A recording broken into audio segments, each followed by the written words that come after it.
warahmatullahi wabarakatuh. Salam sejahtera bagi kita semua.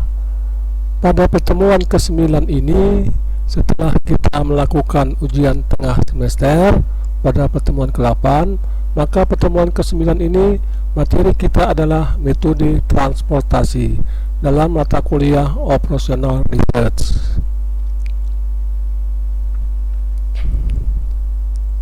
Kita review dulu. Metode penugasan ini digunakan untuk mengalokasikan tugas secara optimal dalam masalah maksimasi dan minimasi. Metode ini dapat digunakan untuk menentukan sumber daya yang akan ditugaskan ke departemen, ke mesin, atau ke pusat informasi. Meningkatkan efisiensi produksi, kemudian mengendalikan biaya, dan selanjutnya adalah memaksimalkan laba. Model penugasan merupakan kasus dari masalah transportasi, di mana setiap titik pasokan harus ditugaskan ke titik permintaan. Dalam model penugasan, pekerja mewakili sumber dan pekerjaan mewakili tujuan. Metode penugasan dapat diterapkan dalam beberapa hal, seperti alokasi penugasan, pemilihan personel, programmer, serta transportasi. Salah satu metode yang dapat digunakan untuk menyelesaikan masalah penugasan adalah metode Hungarian. Langkah-langkahnya adalah: yang pertama, mengubah matriks awal menjadi matriks opportunity cost atau RCM. Kemudian yang kedua, mengurangi matriks RCM untuk mendapatkan total opportunity cost matrix atau TOCM. Kemudian melakukan test optimality. Yang keempat, jika belum optimal, maka dilakukan revisi yang disebut dengan TOCM. Itulah review pembelajaran dalam metode transportasi. Seperti biasanya, hasil pembelajaran materi sebelumnya, ya, mahasiswa sudah mengerti dan dapat menjawab ujian tengah semester pada pertemuan ke-8. Capaian pembelajaran diharapkan pada pertemuan ini mahasiswa dapat menguasai dan menjelaskan metode transportasi. Daftar pustaka seperti sebelumnya adalah Taha Hamdi, Taylor, Mulyono, Render, dan itulah daftar pustaka yang akan kita bisa baca-baca dan akan bisa kita cari, dan tidak harus dibeli, tetapi kita cari di web dengan Google Search.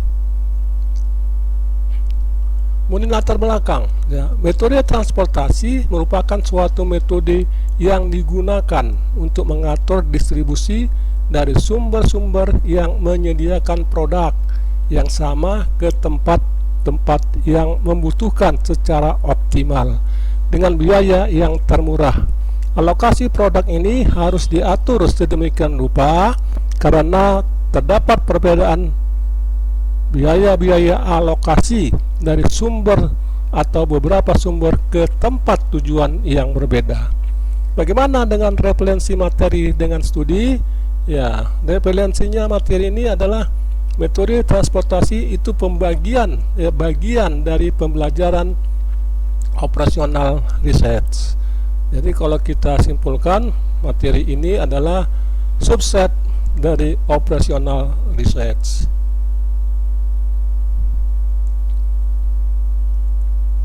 Kita masuk ke materi ajar. Metode transportasi merupakan suatu metode yang digunakan untuk mengatur distribusi dari sumber-sumber yang menyediakan produk yang sama ke tempat-tempat yang membutuhkan secara optimal dengan biaya yang termurah. Alokasi produk ini harus diatur sedemikian rupa karena terdapat perbedaan biaya-biaya alokasi dari satu sumber atau beberapa sumber ke tempat yang berbeda. Jadi dalam transportasi ini terdapat model-model, ya. Jadi model transportasi yang diakomodasi dalam pembelajaran ini adalah merupakan salah satu bentuk dari model jaringan kerja atau networks. Suatu model yang berhubungan dengan distribusi suatu barang tertentu dari sejumlah sumber atau source ke berbagai tujuan destinations. Setiap sumber mempunyai sejumlah barang untuk ditawarkan atau penawaran, dan setiap tujuan mempunyai permintaan terhadap barang tersebut. Terdapat biaya transportasi per unit barang dari setiap rute dari sumber ke tujuan. Asumsi dasar adalah biaya transportasi pada suatu rute tertentu proporsional dengan banyaknya barang yang dikirim.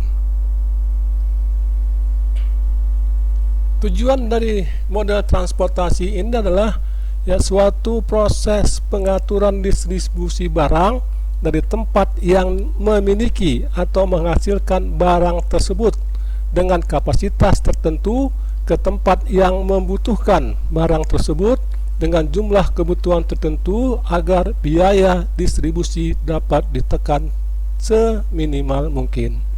Kemudian tujuan yang kedua adalah berguna untuk memecahkan permasalahan distribusi atau alokasi. Tujuan ketiga adalah memecahkan permasalahan bisnis lainnya seperti masalah-masalah yang meliputi periklanan, pembelajaran modal atau capital financing, dan alokasi dana untuk investasi. Analisis lokasi, keseimbangan ini, perakitan, perencanaan, schedule produksi. Kemudian ciri-ciri penggunaan, ya. Ciri-ciri penggunaan itu terdapat sejumlah sumber dan tujuan tertentu untuk kuantitas atau komoditi barang yang didistribusikan dari setiap sumber dan yang diminta oleh setiap tujuan yang besarnya tertentu. Kemudian ciri-ciri penggunaannya yang lain adalah komoditi yang dikirim atau diangkut dari suatu sumber ke suatu tujuan besarnya sesuai dengan permintaan dan atau kapasitas sumber. Yang keempat ongkos pengangkutan komoditi dari suatu sumber ke suatu tujuan besarnya tertentu. Kemudian metode pemecahan masalah. Satu, tabel awal. Tabel awalnya adalah metode NWC atau Northwest Corner Methods. Kemudian yang kedua adalah metode biaya terkecil, Last Cost Methods. Kemudian FAM, Vogel Approximation Methods. Kemudian tabel optimum, metode batu loncatan, stepping stone methods. Kemudian metode modifikasi distribution methods. Itulah metode pemecahan dalam masalah ini. Apa itu metode NWC, Northwest Corner? Merupakan metode untuk menyusun tabel awal dengan cara mengalokasikan distribusi barang mulai dari sel yang terletak pada sudut paling kiri atas. Aturannya adalah pengisian sel atau kotak dari mulai kiri atas, kemudian alokasi jumlah maksimum terbesar sesuai syarat hingga layak untuk memenuhi permintaan. Bergerak ke kotak sebelah kanan bila masih terdapat supply yang cukup, kalau tidak bergerak ke kotak di bawahnya sesuai demand, atau bergerak terus sehingga supply habis dan demand terpenuhi. Metode biaya terkecil, last cost, merupakan metode untuk menyusun tabel awal dengan cara mengalokasian distribusi barang dari sumber ke tujuan mulai dari sel yang memiliki biaya distribusi terkecil. Aturannya adalah pilih sel yang biayanya terkecil, kemudian sesuaikan dengan permintaan dan kapasitas. Yang ketiga adalah pilih sel yang biayanya satu tingkat lebih besar dari sel pertama yang dipilih. Keempat, sesuaikan kembali dari total biaya. Kemudian apa itu VAM? VAM, Vogel Approximation Methods. Metode ini lebih sederhana penggunaannya karena tidak memerlukan closed path atau jalur tertutup. VAM dilakukan dengan cara mencari selisih biaya terkecil dengan biaya terkecil berikutnya untuk setiap kolom maupun baris. Kemudian pilih selisih biaya terbesar dan alokasikan produk sebanyak mungkin ke sel yang memiliki biaya terkecil. Cara ini dilakukan secara berulang sehingga semua produk sudah dialokasikan. Setelah kita mengetahui metode biaya terkecil atau last cost, kita masuk ke FAM, ya, metode biaya terkecil, ya, yang merupakan Vogel Approximation Method, ya. Metode ini lebih sederhana penggunaannya karena tidak memerlukan closed path jalur tertutup. FAM dilakukan dengan cara mencari selisih biaya terkecil dengan biaya terkecil berikutnya untuk setiap kolom maupun baris. Kemudian pilih selisih biaya terbesar dan alokasikan produk sebanyak mungkin ke sel yang memiliki biaya terkecil. Ya, cara ini dilakukan secara berulang hingga semua produk sudah dialokasikan. Bagaimana prosedur pemecahan dengan FAM? Ya, FAM pertama adalah hitung perbedaan antara dua biaya terkecil dari setiap baris dan kolom. Kemudian pilih baris atau kolom dengan selisih terbesar, lalu diberi tanda kurung. Jika nilai pada baris atau kolom adalah sama, pilih yang dapat memindahkan barang paling banyak. Dari baris kolom yang dipilih pada poin 2, tentukan jumlah barang yang bisa terangkut dengan memperhatikan pembatasan yang berlaku pada baris atau kolomnya serta biaya dengan terkecilnya. Kemudian 5, hapus baris atau kolom yang sudah memenuhi syarat sebelumnya, artinya supply telah memenuhi. Kelima, ulangi langkah 1 sampai 4 hingga semua alokasi terpenuhi. Kesimpulannya adalah, ya, tabel awal dapat dibuat dengan dua metode, yaitu metode Northwest Corner, ya, NWC, dari pojok kiri atas ke pojok kanan bawah. Kelemahan dari NWC ini tidak memperhitungkan besarnya biaya sehingga kurang efisien. Kemudian metode biaya kecil, last square, mencari dan memenuhi yang biayanya terkecil dahulu, yang lebih efisien dibandingkan metode NWC. Setelah tabel awal dibuat, tabel dapat dioptimalkan dengan metode stepping stone atau batu loncatan. Kemudian kedua, modified distribution methods atau MODI. Ya, selain metode-metode di atas, masih ada suatu metode yang lebih sederhana menggunakan, yaitu metode Vogel Approximation Methods atau VAM. Contoh persoalan model transportasi. Suatu perusahaan semen mempunyai 3 pabrik di 3 tempat yang berbeda, yaitu PH, dan PP, dengan kapasitas masing-masing 90, 60, dan 50 ton per bulan. Produk semen yang dihasilkan dikirim ke 3 lokasi penjualan, yaitu GA, GB, dan GC, dengan permintaan penjualan masing-masing 50, 110, dan 40. Ongkos angkut, ya, 0 ton semen dari masing-masing lokasi penjualan. Maka tabel yang dibuat adalah, ya, dari pabrik W ke gudang A 20, ke gudang B 50, ke gudang C 8, kapasitas pabrik 90. Ya, pabrik H, ya, ke gudang 15, gudang B 20, gudang C 10, kapasitas pabrik 60. Kemudian pabrik P ke gudang A itu ada 25, ke gudang B 10, gudang C 19, dan kapasitas pabrik 50.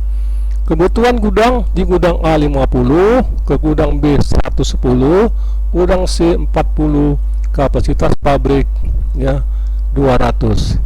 Bagaimana cara perusahaan mengalokasikan biaya semen dari ketiga pabrik, ya, ketiga lokasi penjualan agar biaya pengiriman minimum?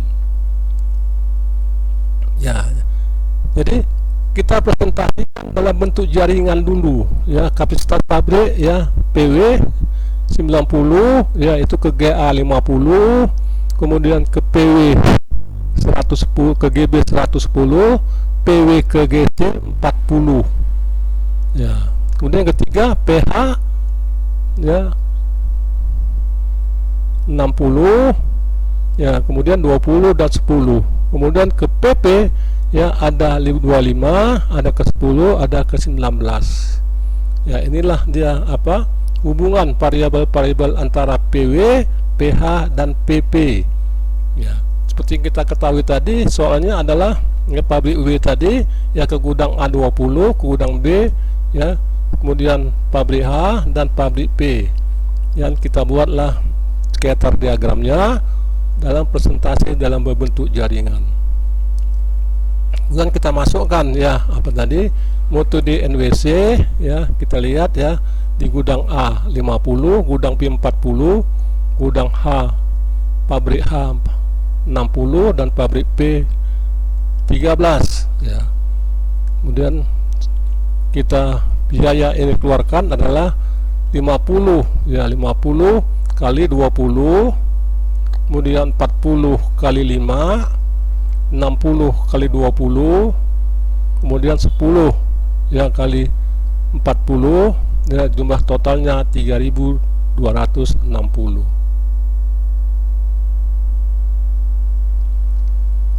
Mengoptimalkan tabel. Jadi metode stepping stone ya, langkah-langkahnya stepping stone adalah misal tabel awal mengeluarkan yang NWC, pilih segi 4 tidak terpakai yang ingin dievaluasi, jalur terdekat, gerakan hanya secara horizontal atau vertikal dari segi 4 tidak terpakai semula.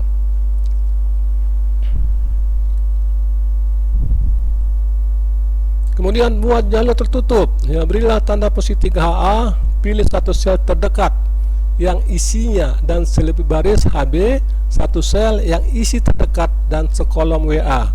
Berilah tanda negatif pada dua sel tersebut. Kemudian ya jadwal pengiriman barang ya, bisa kita lihat ada persoalan ini ya, bisa kita lihat apa ya, bagaimana Vogel approval metode FEM ya, buatlah langkah-langkah metode FEM, buatlah tabel awal, tentukan angka bantu di sudut-sudut tabel dengan cara cari dan hitung selisih angka biaya transport kecil dengan angka biaya transport yang lebih besar pada peringkat selanjutnya.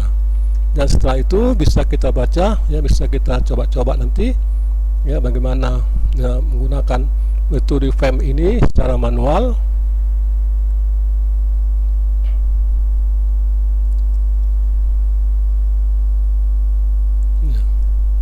Jadi ringkasan ajar kita adalah metode transportasi atau metode transportasi merupakan suatu metode yang digunakan untuk mengatur distribusi dari sumber-sumber yang menyediakan produk yang sama ke tempat-tempat yang membutuhkan secara optimal dengan biaya yang termurah.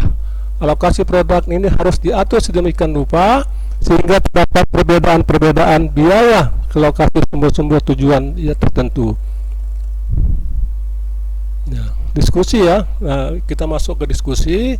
Ya, tadi sudah saya terangkan bagaimana ringkasan materi ajarnya. Kemudian ya, tanyanya, sebutkan pengertian metode transportasi. Ya, metode transportasi merupakan bagian dari topik program linear yang secara khusus membahas tentang alokasi dari tempat asal ke tempat tujuan agar biaya alokasi tersebut minimum. Kemudian latihan soal yang bisa kita lihat evaluasinya ya, evaluasi materi ajar ya. Metode transportasi merupakan bagian dari topik program linear yang secara khusus membahas tentang alokasi dari tempat asal ke tempat tujuan ya. Kemudian latihannya. Jadi demikianlah ya para mahasiswa, anak-anak Bapak semua pada pembelajaran yang ke 9 ini ya, mudah-mudahan dapat kita mengerti dan kita kerjakan soal-soalnya. Kita tutup ya. Assalamualaikum warahmatullahi wabarakatuh. Sampai jumpa minggu depan dan selamat siang.